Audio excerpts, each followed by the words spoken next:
नमस्कार दोस्तों, मैं आपका अपना हिमांशु ठाकुर और आप देख रहे हैं आपका अपना चैनल यूटी न्यूज़ नेटवर्क। दोस्तों, वर्तमान समय में क्रिकेट की दुनिया में विराट कोहली।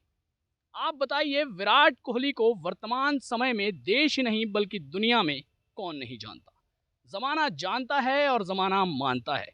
यहाँ तक कि विराट के जो चाहने वाले हैं, विराट के जो फैंस हैं, विराट के जो फॉलोअर्स हैं, वो तो विराट को महापुरुष की उपाधि देने से भी कतराते नहीं हैं। हमारे साथ द्रोणाचार्य अवॉर्डी मिस्टर राजकुमार शर्मा जी की मौजूदगी है। इनके बारे में मैं आपको बता दूं, ये वही महान हस्ती हैं, ये वही महापुरुष हैं जिन्होंने विराट कोहली जैसे महापुरुष को महापुरुष बनाने का काम किया है। तो आइए ज़्यादा देर ना करते हुए मिस्टर राजकुमार शर्मा जी, जो कि विराट कोहली के कोच हैं, इनका स्वागत कर देते हैं और बातचीत का सिलसिला शुरू करते हैं। सर, सबसे पहले तो बहुत बहुत स्वागत है आपका, मोस्ट वेलकम। सर, मेरा पहला और सबसे बड़ा सवाल, जो सभी विराटियंस का ये सवाल है, जब पहली बार आपने विराट को देखा था, जब अपनी एकेडमी में उनको लिया था, तो आपने क्या ऐसी कोई कल्पना भी की थी कि विराट आने वाले समय में देश का जो है मान बन जाएंगे? देखिए, विराट ने हमारी एकेडमी ज्वाइन की थी 30 मई 1998 को, जिस दिन हमने एकेडमी स्टार्ट की। और जैसा कि आपने कहा, वो अपने ब्रदर के साथ आए थे और वो उस समय 10 वर्ष के भी नहीं थे, जैसा मैं पहले भी काफ़ी इंटरव्यूज़ में बता चुका हूँ। जी। तो वो जब उनका एडमिशन हुआ तो उस दिन हमने करीबन 250 बच्चों का रजिस्ट्रेशन किया था, पहले दिन ही एकेडमी के। जी। तो विद इन अ मंथ और सो, 1 महीना या एक डेढ़ महीने में वो बच्चा जो 10 साल का भी नहीं था, वो बार-बार मेरे पास आकर कहता था, सर मुझे बड़े बच्चों के साथ खेलना है, मैं ये छोटे बच्चे मुझे आउट नहीं कर सकते, ये मेरा कोई कॉम्पिटिशन नहीं है। तो थोड़े दिन में ही उसने एक ऐसी जगह बना ली थी सभी के नज़रों में, और मुझे भी लगने लगा था कि ये बच्चा औरों से काफ़ी अलग है और इसमें एक अलग स्पार्क नज़र आता था, एक अलग पावर नज़र आती थी, एक अलग जज़्बा उसके अंदर था, जो कि 1-2 महीने में ही नज़र आने लगा था। और by the time he grow up, 13-14 साल के हुए, तब तो मुझे भरोसा हो गया था कि ये ज़रूर देश का नाम ऊँचा करेंगे। और उसी सिलसिले में मैं एक आपको किस्सा बताना जी। चाहता हूँ कि मेरे फ्रेंड थे, बीडीएम के जो ओनर हैं, मिस्टर पिंटू जी थे। अब तो वो मेरे बड़े क्लोज़ थे। मैंने उनके पास विराट को भेजा कि आप इसको सम्मान दे दीजिए, जी। जी। खेलने के लिए स्पॉन्सर कर दीजिए। तो उनका मुझे फ़ोन आया, कहने लगे, सर आपने बहुत लंबी इन्वेस्टमेंट करा रहे हैं मेरे से, ये तो बहुत छोटा बच्चा है।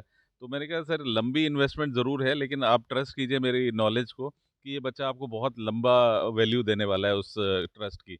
और वही हुआ। वो बाद में मुझे उन्होंने कहा भी कि आपने वाक़ई में बहुत अच्छी इन्वेस्टमेंट मेरे से कराई थी। तो 13-14 साल की उम्र में ही ये लगने लगा था कि ये बच्चा औरों से अलग है, बहुत गॉड गिफ्टेड था, बहुत ही ज़्यादा टैलेंटेड था और जज़्बा था उसमें ऊपर की क्रिकेट खेलने का, जो उसने करके दिखाया। जब विराट बच्चे थे, जब छोटी उम्र के थे, तो उस टाइम वो काफ़ी अग्रेसिव हुआ करते थे और काफ़ी जो उनका मन था वो काफ़ी चंचल था। जहाँ तक मेरे प्रति उनकी बात है, तो बहुत रिस्पेक्ट करता है मेरी, तो मेरे लिए तो मेरे बच्चे की तरह ही है वो। और वो भी उसी तरह इज़्ज़त करता है आज भी, और मैं भी उसे उसी तरह प्यार करता हूँ। और जहाँ तक उसके एग्रेशन की बात है, तो वो एक बहुत एग्रेसिव बच्चा था शुरू से ही, लेकिन वो बदतमीज़ कभी भी नहीं था। ये यहाँ पर डिफ़रेंस है, एक there is a very thin line, कि आप एग्रेसिव हो लेकिन आप बदतमीज़ नहीं हो, आप अपनी वो लिमिट नहीं क्रॉस करते। वहाँ पे कई बार मुझे उसे समझाना पड़ता था, लेकिन मैंने कभी भी उनके एग्रेशन को रोका नहीं, क्योंकि वही उनकी स्ट्रेंथ थी, जो आज पूरा इंडिया वो चाहता है। और अभी मेरे पास बहुत सारी वो आती हैं, डिमांड्स आती हैं कि विराट ने कप्तानी क्यों छोड़ दी? हमें ऐसा ही कप्तान चाहिए था जिसने देश की टीम को इतना आगे लेकर गया। तो वो एक जो जज़्बा है उसका, वो एग्रेशन है, वो बचपन से ही था, इनबिल्ट है। शुरू से एग्रेसिव था और अभी भी एग्रेसिव है, लेकिन हाँ, ऐज के साथ मैच्योरिटी आती है, हर बच्चे में बदलाव आते हैं। वही विराट में भी आए, लेकिन वो पॉज़िटिव्स हैं। वो सारी चीज़ें, बहुत सारी पॉज़िटिव्स हैं। अगर आप देखें कि शादी के बाद वो और मैच्योर हो गए हैं, रिलीजियस हो गए हैं, तो मतलब एक बहुत अच्छा रोल है, एक अच्छे फ़ादर हैं, वो एक अच्छे केयरिंग हस्बैंड हैं। और वो सभी को, जो भी उन्हें पास से जानते हैं, सब जानते हैं कि बहुत अच्छे दिल के मालिक हैं वो, बड़ों की बहुत अच्छे से रिस्पेक्ट करते हैं। कोई भी बुज़ुर्ग हो उसको बहुत रिस्पेक्ट करते हैं, बच्चों को बहुत प्यार करते हैं। तो he has got a very good heart, जो सबको इज़्ज़त करने वाला वो है। और शुरू से ही वो ऐसा था। और इसमें मैं क्रेडिट देना चाहूँगा उनकी फैमिली को कि उनकी अपब्रिंगिंग इतनी अच्छी हुई है कि वो सबकी इज़्ज़त करते हैं। जी। अच्छा, अभी भी सर ऐसा टाइम आता है, ऐसे मौके आते हैं कभी कि जब उनको ज़रूरत पड़ती है तो वो स्पेशली सजेशंस लेने के लिए या फिर सलाह-मशवरा करने के लिए किन्हीं महत्वपूर्ण बातों पर आपसे चर्चा करते हैं, बातचीत करते हैं या फिर डेफ़िनेटली हम लोग एटलीस्ट क्रिकेट की बातें तो वो मेरे से ही करता है, जी, और उस उसे पता है कि क्योंकि मैंने उसे बचपन से खेलते हुए देखा है, तो मुझे पता है उसको कहाँ पर मेरी ज़रूरत है या कहाँ पर वो स्ट्रगल कर रहा है या क्या उसके लिए बेहतर हो सकता है। और वो भी जानता है कि मेरे से बड़ा शायद उसका वेल विशर कोई नहीं होगा या क्रिकेटिंग फ़ील्ड में। तो इसलिए वो हम लोग आपस में सारी बातें शेयर करते हैं। हर बड़े टूर से पहले, बड़े टूर के बाद हम लोग आपस में बात करते हैं कि कैसे करना है, क्या स्ट्रैटेजी होगी। तो वो तो एक नेचुरल और रेगुलर प्रोसेस है। जी। साथियों, आपको सुनकर के बड़ी खुशी होगी, काशीपुर शहर और आस-पास के क्षेत्र के जितने भी क्रिकेट प्रेमी हैं, जितने भी क्रिकेटर्स हैं, युवा क्रिकेटर्स हैं या फिर क्रिकेट को अपना करियर मान करके वो शेपिंग में लगे हुए हैं, उनके लिए एक बहुत बड़ी अपॉर्च्युनिटी काशीपुर में आ चुकी है। अब वो सर अपॉर्च्युनिटी क्या है? काफ़ी डिमांड थी मुझे इस एरियाज़ के बच्चों की तरफ से कि आप यहाँ पर कुछ ऐसा कीजिए, और मैं शुक्रगुज़ार हूँ यहाँ पे शेमफोर्ड स्कूल के ओनर्स मिस्टर विनीत सिंघल जी का, जिन्होंने काफ़ी यहाँ पे मुझे अपॉर्च्युनिटी दी है। मिस्टर चौधरी हैं जो सारा कोऑर्डिनेट किया उन्होंने ये सारी एकेडमी बनाने में। और एक हम लोग कोशिश कर रहे हैं कि इस एरिया के बच्चों को हम बेस्ट ऑफ कोचिंग दें, जिससे कि यहाँ के बच्चों को जिनको एक प्रॉपर कोचिंग नहीं मिल पा रही थी, जो जैसा कि मुझे फीडबैक दिया जा रहा था, आई एम नॉट श्योर, या मैं कह नहीं रहा हूँ कि ऐसा नहीं हो रहा था, लेकिन मुझे जो फीडबैक दिया जा रहा था और सब लोग यही रिक्वेस्ट करते थे कि आप यहाँ पे कीजिए, तो एक अपॉर्चुनिटी मुझे दी गई और मुझे रिक्वेस्ट की गई कि आप यहाँ पे कुछ कीजिए। तो अब एक एकेडमी हम लोग यहाँ पे शेमफोर्ड स्कूल में स्टार्ट करने वाले हैं, होपफुली 15 तारीख से। और मेरा पूरा प्रयास होगा कि मैं यहाँ के बच्चों को जितने भी मदद कर सकूँ और जितना मैं क्रिकेट के लिए कंट्रीब्यूट कर सकूँ उनके लिए, उनकी हेल्प कर सकूँ टेक्निकली, तो वो मैं करना चाहूँगा। और मुझे पूरी उम्मीद है कि मैं यहाँ से बेहतर खिलाड़ी प्रोड्यूस कर पाऊँगा। सर, असल में आपने एक बात कही कि आपने सुना था कि यहाँ पर कई सारे संसाधनों के अभाव में बेहतर काम नहीं हो पाता है। केवल आपने सुना था, लेकिन हम वाक़ई इस चीज़ को देखते और ऑब्ज़र्व करते आए हैं शुरुआती समय से। एक मलाल इस बात का भी रहता है कि जिस प्रकार से अन्य राज्यों ने क्रिकेट में या फिर आईपीएल की बात कर लें या फिर किसी भी प्रकार से बात कर लें, तो सभी राज्यों ने कीर्तिमान स्थापित करने शुरू कर दिए हैं। कहीं न कहीं आज आप उत्तराखंड की धरा पर हैं, तो उत्तराखंड की बात ज़रूर करूँगा। किस प्रकार से उत्तराखंड भी जो है उन राज्यों में शामिल हो सकेगा?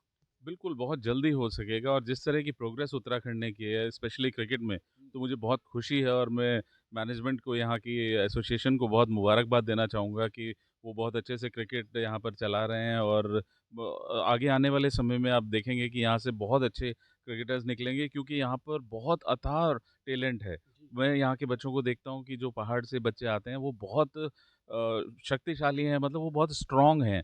उनमें विल पावर है मेहनत करने की। तो ये एक बहुत अच्छा जज़्बा है, क्योंकि आप अगर देखें मेट्रोपॉलिटन सिटीज़ में बहुत ज़्यादा बच्चों में डिस्ट्रैक्शंस हैं, जी, जो कि यहाँ के बच्चों में नहीं है। बिल्कुल। तो वो एक जज़्बा है और उनका पैशन है। तो मुझे लगता है कि यहाँ के बच्चे बहुत जल्दी ऊपर पहुँचेंगे और यहाँ से बहुत अच्छे खिलाड़ी निकलेंगे और प्रदेश का नाम ऊँचा करेंगे। चलिए सर, प्रतिभा होती है, कहीं न कहीं वो आर्थिक तंगियों की वजह से, पारिवारिक आर्थिक तंगियों की वजह से पीछे रह जाती है, छुपी हुई रह जाती है, अक्सर ऐसा देखा जाता है। अब हमारी क्रिकेट अकेडमी काशीपुर में आ रही है। आपके मार्गदर्शन में काशीपुर उधम सिंह नगर के बच्चे भी अब सीखने का सौभाग्य प्राप्त करने वाले हैं। उनके लिए किस प्रकार से आपने सोचा है, जो आर्थिक रूप से कमज़ोर हैं लेकिन प्रयास करना चाहते हैं? अगर आपको मालूम हो, मैं थोड़ा-सा बताना चाहूँगा यहाँ पे सभी को कि जो हमारी वेस्ट दिल्ली क्रिकेट अकेडमी है दिल्ली में, वहाँ पर हमारे कम से कम 40% बच्चे फ्री खेलते हैं। जो भी बच्चे अफ़ोर्ड नहीं कर सकते, जिसको कोई भी प्रॉब्लम है आर्थिक रूप से, उसको हम बिल्कुल फ्री करते हैं, रादर हम उसको किट भी अपनी तरफ से देते हैं। तो वही चीज़ हम यहाँ भी कंटिन्यू करेंगे, और हम चाहेंगे बेसिकली हमें जो वो बच्चे चाहिए जो मेहनत करें और जिनमें थोड़ा-सा गॉड गिफ्ट हो कि वो थोड़ा टैलेंट हो, तो मैं उनको होल हार्टेडली सपोर्ट करना चाहूँगा। बिल्कुल भी कंसिडरेशन यहाँ पे कमर्शियल नहीं है। और ये अच्छी बात मुझे यहाँ के जो ओनर हैं, विनीत सिंघल जी, उनसे उनका भी ये जज़्बा बहुत अच्छा लगा कि वो स्पोर्ट्स के लिए कर रहे हैं या पैसे कमाने के लिए नहीं कर रहे हैं। तो ये हम बिल्कुल भी कमर्शियल वेंचर नहीं है। ये एक स्पोर्ट्स को बढ़ावा देने के लिए है और प्रदेश की भलाई के लिए है। साथियों, आपने सुना मिस्टर राजकुमार शर्मा जी के वक्तव्यों को, जो कि विराट कोहली के कोच हैं और द्रोणाचार्य अवॉर्डी भी हैं। अब काशीपुर और आसपास की जनता के लिए, काशीपुर और आसपास के युवाओं के लिए बहुत बड़ा मौका है ये, बहुत बड़ी अपॉर्चुनिटी है ये कि मिस्टर राजकुमार शर्मा जी के निर्देशन में, उनके दिशा निर्देशों के अनुसार यदि आप भी चाहते हैं तो आपको भी क्रिकेट के गुर सीखने का मौका बिल्कुल मिल सकता है। और चिंता इस बात की बिल्कुल नहीं करनी है कि भाई मैं आर्थिक रूप से कमज़ोर हूँ या आर्थिक तंगियाँ हैं तो मैं पीछे कदम खींच लूँ। क्योंकि मिस्टर राजकुमार शर्मा जी ने स्पष्ट रूप से कह दिया है कि जो हम नई शुरुआत काशीपुर उत्तराखंड में कर रहे हैं, उसका बिल्कुल भी ऐसा उद्देश्य नहीं है कि हम पैसा कमाएं। केवल और केवल एक ही इकलौता उद्देश्य है कि उत्तराखंड प्रदेश की जो छिपी हुई प्रतिभाएं हैं उनको उभार करके लाया जाए और कैसे भी करके उत्तराखंड को जो है सर्वांगीण रूप में आगे बढ़ाया जाए। तो ऐसे में दोस्तों इस वीडियो को अधिक से अधिक शेयर ज़रूर कीजिएगा। तब तक के लिए मैं आपका अपना हिमांशु ठाकुर आप सभी से विदा लेता हूँ। धन्यवाद।